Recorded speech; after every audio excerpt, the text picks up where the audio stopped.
ఆ క్షణము ఆ ఆ క్షణము అధికారితో మాట్లాడి ఆ ఇప్పుడు ఇప్పుడు రాజు ఆజ్ఞ కాదని చెప్పి మేము వేరే భోజనం పెట్టినాం అనుకో, అప్పుడు మళ్ళీ ఏమైతా అంటే రాజు మమ్మల్ని కొప్పడతారు. ఇప్పుడు రాజు పెట్టిన భోజనం తిన్న వారికి మీకు అప్పుడు ఏమైతా అంటే డిఫరెన్స్ ఉంటారు. డిఫరెన్స్ ఎలా అంటే వాళ్ళు మంచి బలంగా ఉంటారు, మీరు అప్పుడు బలహీనంగా ఉంటారు. అప్పుడు ఏమైతా అని చెప్పి అట్లా అనుకున్నప్పుడు ఏమైతా అంటే వాళ్ళకు వీళ్ళకి డిఫరెన్స్ పెడతారు. అయినా కానీ దేవుని వాక్యంలో వాక్యం ద్వారా వాళ్ళు నిలబడతారు అన్నాడు. ఎలా అంటే ప్రార్థనా జీవితం ద్వారా వాళ్ళు నిలబడతారు అన్నాడు. ఆ విధంగా వాళ్ళు ఒక వారం తర్వాత చూసుకున్నప్పుడు కూడా వాళ్ళు వాళ్ళ ముఖంలో ఒక తేజస్సు కనబడతాను. అంటే ప్రకాశవంతమైన జీవితం అంటే ఎలా ఉంటే ఇప్పుడు మనం బైబుల్ పరమైన జీవితం కానీ వాక్యం డైలీ చదువుకున్నా కానీ ప్రార్థన చేసుకున్నా కానీ మన ముఖంలో ఏదో తెలియని ఒక ప్రకాశవంతమైన వెలుగు కనిపిస్తున్నాం అన్నమాట. అదేవిధంగా ఆ బబులోను రాజ్యాన్ని తీసుకెళ్ళినప్పుడు ఆ నలుగురు యూత్ అయితే ఎలా ఉన్నారు, యవనస్తులు వాళ్ళ జీవితాన్ని దేవునికి సమర్పించుకున్నారు అన్నమాట. ఈ రోజులలో మన యవనస్తులు ఎలా ఉన్నారు, దేవునికి మన జీవితం సమర్పించుకున్నామా, ఎలా ఉన్నామని మన నడవడిక ఎలా ఉంది అని ఒక ఆలోచన మనం చేసుకోవాలి. ఎందుకంటే వాళ్ళు ఒక దేశానికి బానిసలుగా తీసుకెళ్లారు. అయినా అక్కడ వాళ్ళు ఏమైనా చేయొచ్చు. ఇంకోటి వాళ్ళు పెట్టిన ఆహారం తిని కూడా ఉండొచ్చు. కానీ ఏమైంది, వాళ్ళు దాన్ని కాదనుకొని దేవుని ఆజ్ఞాన్ని అతిక్రమించడం ఒక పాపం కదా. అందుకని వాళ్ళు ఏమనుకున్నారంటే ఆ ఉద్దేశంతో దేవుని ఆజ్ఞను అతిక్రమించకుండా దేవునికి లోబడి జీవించారు అన్నమాట. అదేవిధంగా అలా జీవిస్తూ ఉంటే వాళ్ళకు రాజుకు కొన్ని కళలు పడుతూ ఉంటాయి. ఈ అధ్యాయంతో మీకు తెలుసు, బట్ నేను చెప్పడం ఫస్ట్ టైం ఏమనుకోకండి, భయపడితే. అందరికి తెలిసిన అధ్యాయమే, అందరికి తెలిసిన స్టోరీ. బబులోను రాజు నెబుకద్నెజర్ కళలు పడ్డప్పుడు ఎలా అంటే ఆ కళలు చెప్పడానికి చాలా మందిని పిలిపిస్తాడు రాజు. జ్ఞానులను, మా తత్వవేత్తలు అందరినీ పిలిపిస్తారు, కానీ ఎవరు చెప్పలేకపోతాడు. బట్ మనం ఎవరైతే చేసామో తీసుకొచ్చామో ఆ తత్వవేత్తలు, కలియుగ నేర్పిన వాళ్ళు చెప్తారా అని చెప్పి వాళ్ళని కూడా పిలిపిస్తున్నారు. అప్పుడు ఎవరు, దానియేలు ఉంటాడు. దానియేలు ఏ విధంగా దేవుని యందు భయభక్తులు కలిగి జీవించి ప్రార్థనలో ఎడదెగగా ప్రార్థిస్తూ ఉండడం వల్ల దేవుడు ఆ కళాభావం ఏంటిదో, యాక్చువల్లీ కళాభావం చెప్తే ఎవరైనా దాని మీనింగ్ చెప్తారు. కళాభావం రాజు చెప్పకుండా దాని మీనింగ్ చెప్పమని అన్నప్పుడు రాజుకు చెప్తాను ఏమనంటే, దేవా నాకు కొద్దిగా టైం ఇవ్వండి, ఆ దేవుని దగ్గర ప్రార్థన చేసి ఆ కళాభావం ఏంటని చెప్తా అని తీర్మానం తీసుకొని ఆ దేవుని యందు ప్రార్థన పెట్టినప్పుడు ఆ కళాభావం చెప్పడం అయిపోతుంది. అలా కొన్ని సంవత్సరాలు అలా అయిపోతాండి. అయిపోయిన తర్వాత ఏమైతే అంటే బబులోను రాజు కుమారుడు నెక్స్ట్ నెబుకద్నెజర్ తర్వాత కుమారుడు వస్తాడు. అలా కుమారుడు వచ్చినప్పుడు ఏమైందా అంటే 5వ అధ్యాయంలో 1వ వచనం, రాజైన బెల్షస్సారు తన అధిపతిలో 1000 మందికి గొప్ప విందు చేయించి ఆ 1000 మందితో కలుసుకొని ద్రాక్ష రసం తాగుచున్నాడు. ఆ విందు ఏర్పాటు చేస్తున్నాడు. ఆ విందులో అక్కడికి ఎవరైనా దానియేలు కూడా పిలిపిస్తారు అన్నాడు. పిలిపించి 13వ వచనం ఏమన్నాడంటే, అప్పుడు వారు దానియేలు పిలువనంపించి అతడు రాజు ఇట్లను, రాజాకు నా తండ్రి, యూదులలో నుండి ఇక్కడికి తీసుకొని వచ్చిన చెర సంబంధులను యూదులలో నుండి దానియేలు నీవే కదా. అంటే ఒక దానియేలు ఎవరు, ఒక బానిస అయిన దానియేలు కూడా ఒక దగ్గర ఉన్నప్పుడు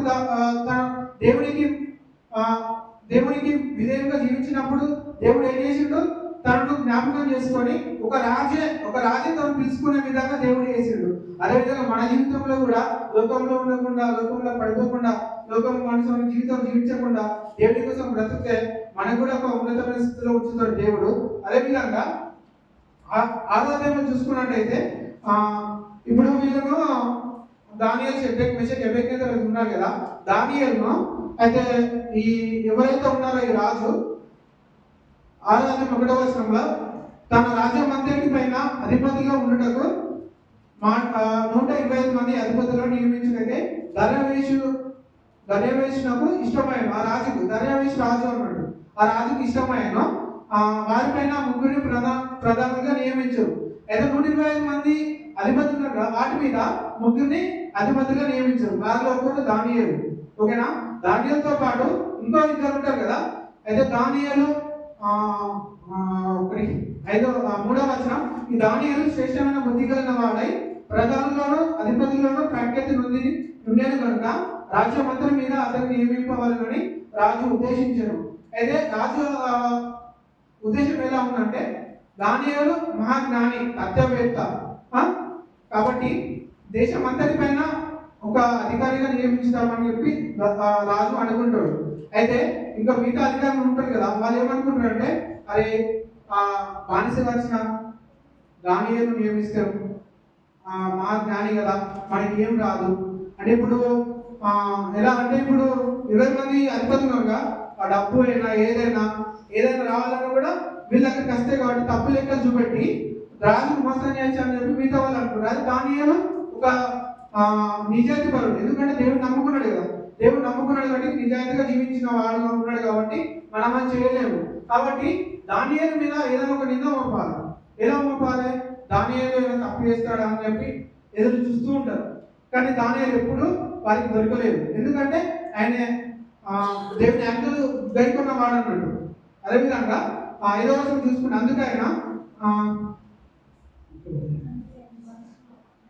అందుకు మనుషులు అతని దేవుని పద్ధతి విషయం ఉన్నదే కానీ మరి ఏ విషయం అన్న అందులో లోపము కలుగునా ఏమనుకునేది. కాబట్టి ఆ ప్రధానులను అధిపతులను రాజునందుకు సన్నడిగా కూడి వచ్చి ఇట్లనేది, రాజాకు దర్శనమేదో చిరంజీవి ఎందుకు కాక.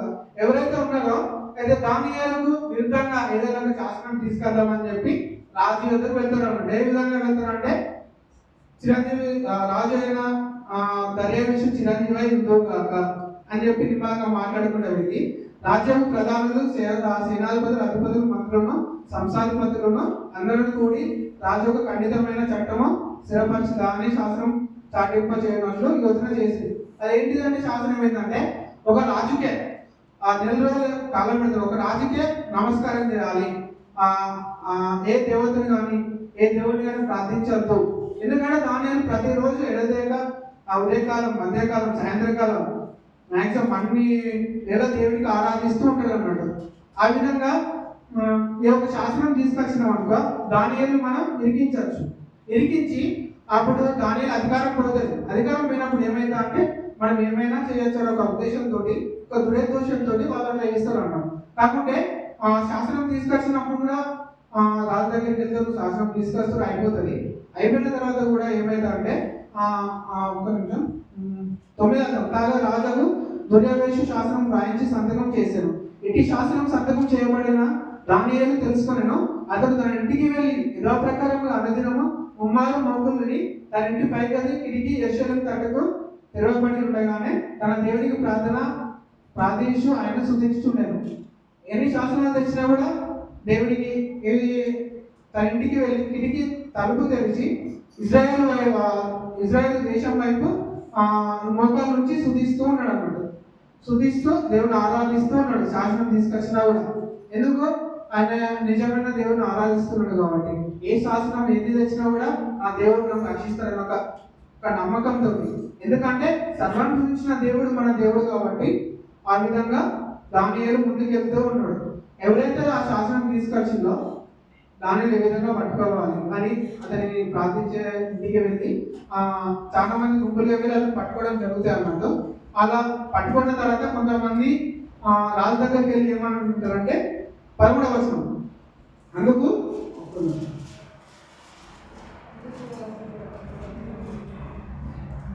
12వ వచనం, రాజు సముఖమునకు వచ్చి శాసన విషయంలో బట్టి, రాజా 30 దినముల వరకు నీకు తప్ప మరి ఏ దేవునికైనా మనవికైనాను మానవునికైనాను ఎవడనూ ప్రార్థన చేయకూడదు. ఎవడైనా చేసిన ఎడల వాడు సింహము గుహలో పడద్రోయబడనని నీవు ఆజ్ఞ ఇయ్యలేదా అని ఎవరిని అడుగుతున్నారు? రాజుని అడుగుతున్నారు. ఎందుకంటే దానియేలును ఒక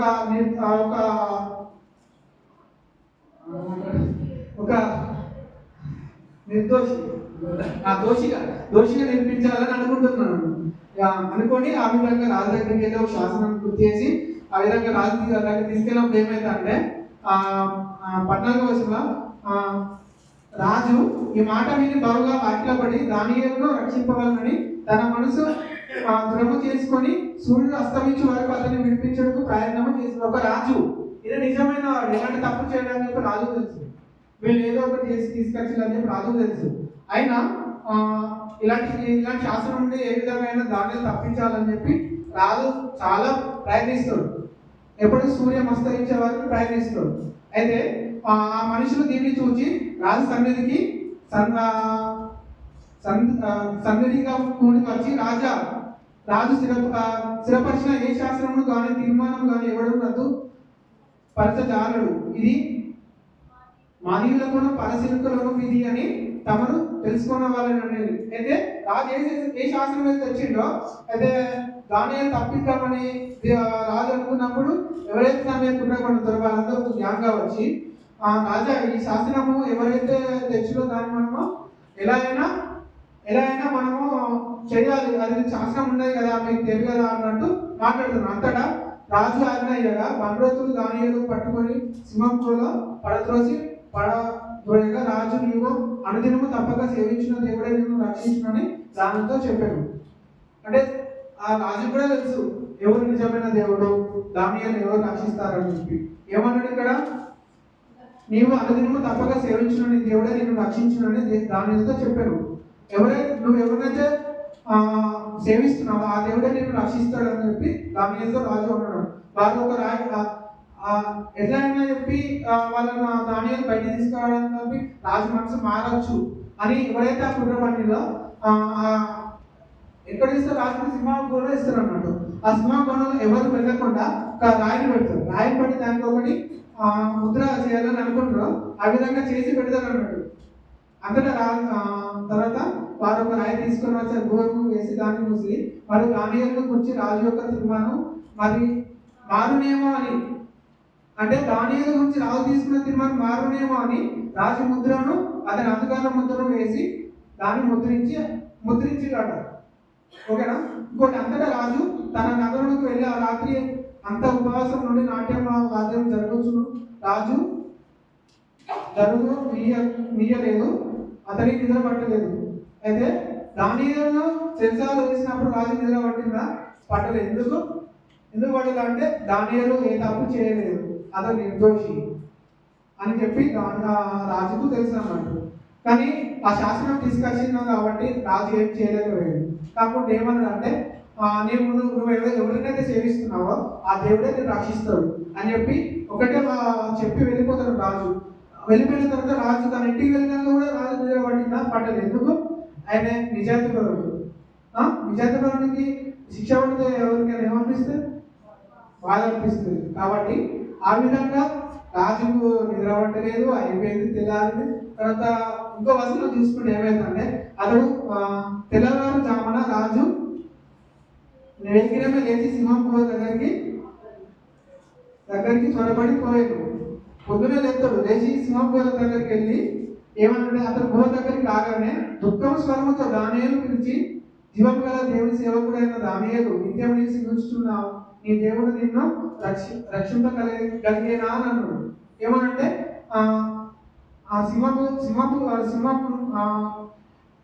జీవం గల దేవుడిని సేవిస్తున్నావు కదా, నీ దేవుడు నిన్ను రక్షించేనా అని చెప్పి ఆ దుఃఖంతో, చాలా బాధతోటి.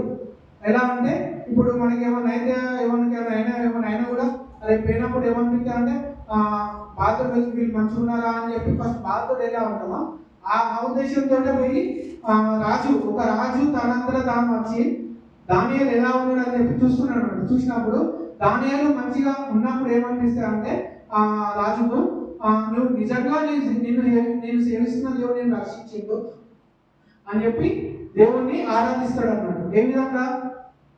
నీ దేవుడే నిజమైన దేవుడు అని చెప్పి ఆరాధిస్తాడు. అదేవిధంగా శాస్త్రాన్ని ఎవరు తీసుకొచ్చారో, ఎవరైతే దాన్ని కుట్రవేలుగా ఉన్నారో వాళ్ళని తీసుకెళ్ళి అదే సింహం గుహలో వేస్తారు అన్నమాట. ఓకేనా. అలా వేసినప్పుడు ఏమైందా అంటే అందరూ సింహం గుహలో వేసినప్పుడు అందరూ చనిపోతుంది. కానీ ఒక దానిలో ఏ విధంగా అయితే ఒక దేశంలో ఒక బానిసగా వెళ్ళి తీసుకెళ్ళాడో అక్కడ తన ఇష్టమైన జీవితాన్ని జీవించవచ్చు. దేవుడు చూస్తాడా? చూడడు. ఎవరైనా చూస్తారు బానిస బతుకు అయినా కూడా అక్కడ దేవుడికి సాక్షిగా జీవించింది. అదేవిధంగా మనం కూడా ఎక్కడున్నా మన స్టడీ పరంగా ఎక్కడికి వెళ్ళినా కూడా మనం ఎవరు చూసినా చూడకుండా కూడా దేవుడు ఉన్నాడు, దేవుడు మనం ఎప్పటి చూస్తున్నాడు అని చెప్పి ఒక్కొక్క ఆలోచనతోటి మనం కూడా యథావిధిగా ప్రార్థన చేసి దేవుడిలో జీవించాలి. ఈ యొక్క చిన్న అవకాశం ఇచ్చిన మొదటి ధన్యవాదాలు. సారీ.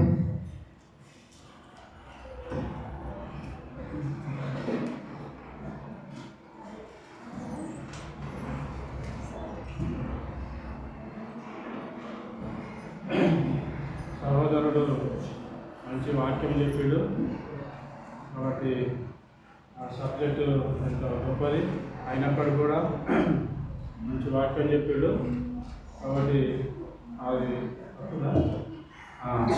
మంచి వాక్యం చెప్పాడు. అయితే దానియేలు విషయంలో ఆయన కళల భావం చెప్పేవాడు కదా, కళల భావం చెప్పేవాడు. తర్వాత దేవుని ఆత్మ అతనిలో ఉన్నది, స్వప్న భావం చెప్పేవాడు. ఇంకా దానియేలు ఏం చేసినాడు, దానియేలు శత్రుకి విషయం అభ్యర్థిగో వారు ఎక్కడికి వెళ్ళినంటే శత్రు దేశానికి చెరపట్టబట్టి తీసుకుపోయి కాబట్టి వాళ్ళు అక్కడ హింసబుద్ధులు వచ్చినారు, దేవుని ప్రార్థిస్తున్నారు, కఠినంగా శిక్షించినప్పటికీ కూడా ఏం చేస్తూ వచ్చినారు